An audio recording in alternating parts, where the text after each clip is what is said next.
kemarin sudah bertemu dengan Pak Prabowo dan sudah bertukar pikiran tentang bagaimana sih visi beliau dalam membangun Indonesia ke depan. Putri Presiden RI keempat Kiai Haji Abdurrahman Wahid, Zanuba Arifah Chafsoh, alias Yeni Wahid, menyebut kriteria calon presiden yang patut didukung adalah sosok yang mau meneruskan program pembangunan dari pemerintahan sebelumnya atau Presiden Jokowi. Hal itu disampaikan Yeni Wahid saat kegiatan memperingati hari lahirnya Kiai Haji Abdurrahman Wahid, bersama 1000 barikade Gus Dur di lapangan Tebu Ireng Jombang, pada Kamis 7 September. Menurut Yeni Wahid, salah satu kriteria sosok capres yang patut dipilih adalah mereka yang mau melanjutkan program pembangunan yang sudah dilakukan oleh pemerintah sebelumnya, dalam hal ini Presiden Jokowi.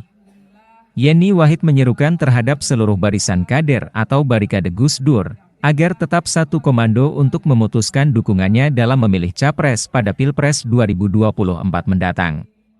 Ia mengatakan keputusan terkait dukungan terhadap bakal pasangan calon presiden nanti akan diumumkan sebelum pendaftaran Capres-Cawapres pada Oktober mendatang. Yeni Wahid menegaskan, hanya akan mempertimbangkan 2 baca pres saja, yakni Prabowo Subianto dan Ganjar Pranowo. Apalagi, Yeni Wahid usai bertemu dengan Prabowo Subianto yang bakal memberikan dukungannya. Namun tidak menutup kemungkinan potensi untuk mendukung Ganjar Pranowo. Ia menyebut ada kesamaan visi dengan Prabowo Subianto terutama melihat geopolitik. Sebab, kedepannya Indonesia berada dalam tantangan geopolitik yang tidak kecil. Yeni Wahid juga menjalin komunikasi dengan Ganjar Pranowo terkait kerakyatan, ekonomi, sekaligus menumbuhkan dan memajukan UMKM. Yeni juga berpesan kepada barikade Gus Dur, agar tetap berbesar hati meski partai politik telah direbut dan dikudeta. Dua-duanya dekat, Pak Ganjar dan Pak Prabowo dua-duanya dekat. Nah, saya masih melakukan komunikasi secara intens dengan kedua belah pihak. Saya kemarin sudah bertemu dengan Pak Prabowo dan sudah bertukar pikiran tentang bagaimana sih visi beliau dalam membangun Indonesia ke depan. Yang sementara ini cocok dengan Pak Prabowo? Kesamaan, ada banyak kesamaan visi. Nah, kami terutama dalam melihat masalah geopolitik, karena Indonesia ke depan akan berada dalam tantangan geopolitik yang tidak kecil. Kita berada dalam dunia yang penuh dengan konflik dan ketegangan. Kita melihat misalnya ketegangan yang masih terjadi di Ukraina, itu mengancam ekonomi dunia karena mengancam yang namanya supply chain, ya, global supply chain atau rantai pasok global.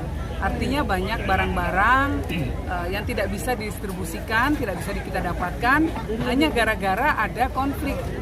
Nah, kalau ini misalnya kemudian ada konflik lagi di kawasan kita, di kawasan Asia Pasifik misalnya, nah itu akan lebih parah lagi.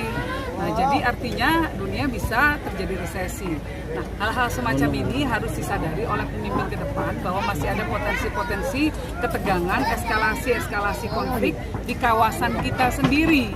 Nah, pemimpin ke depan harus mampu punya visi untuk bisa mengatasi atau bisa merespon dengan pas kalau ada ketegangan di kawasan.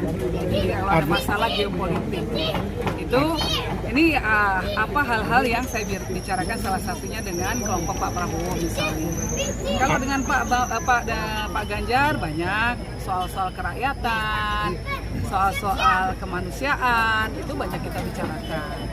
Bagaimana caranya membangun ekonomi untuk masyarakat kecil, bagaimana menumbuhkan sektor UKM agar bisa lebih maju lagi visinya, sehingga warga Nahdien, para kader Gus Dur, ini ke depan ini saya ayem sebagai masyarakat Indonesia, sebagai rakyat Indonesia bahwa mereka akan teropeni.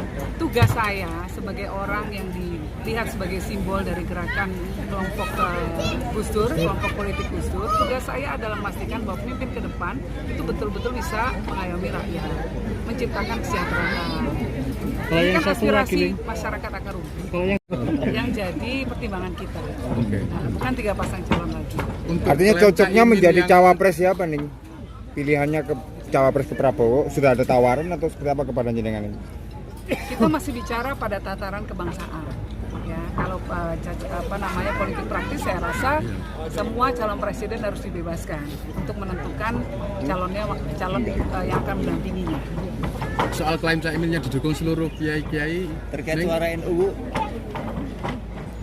Suara NU ya, menurut saya suara NU, masyarakat NU sudah punya kebijaksanaan sendiri, hati nuraninya juga sudah jelas, mereka bisa menentukan pemimpin seperti apa yang mereka inginkan. Kalau melihat hasil survei, melihat data-data, ya itu sudah terlihat dari sana. Saya nggak usah mengulangi lagi, sudah terlihat dari hasil survei, masyarakat NU sendiri menginginkan pemimpin-pemimpinnya seperti apa.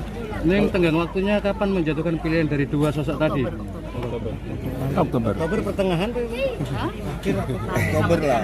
Neng kepada barikade Gus Dur ada arahan politik nih kepada barikade Gus Dur ini. Kata Gus Dur pastikan dari toh. Ada arahan politik kepada barikade Gus Dur hari ini. Nanti pasti. Arahan politiknya adalah 2. Jadi kalau kemarin masih 3 pasang calon, sekarang tinggal 2. Ini arahan politik kita. Karena kita menginginkan pemimpin yang akan melanjutkan pembangunan dari pemerintahan yang saat ini, ya, dan dari pemerintahan-pemerintahan sebelumnya. Jadi ini keberlanjutan kepemimpinan, keberlanjutan pembangunan itu menjadi salah satu kriteria kita untuk menentukan calon presiden yang akan kita dukung ke depan. Terima kasih sudah nonton. Jangan lupa like, subscribe, dan share ya.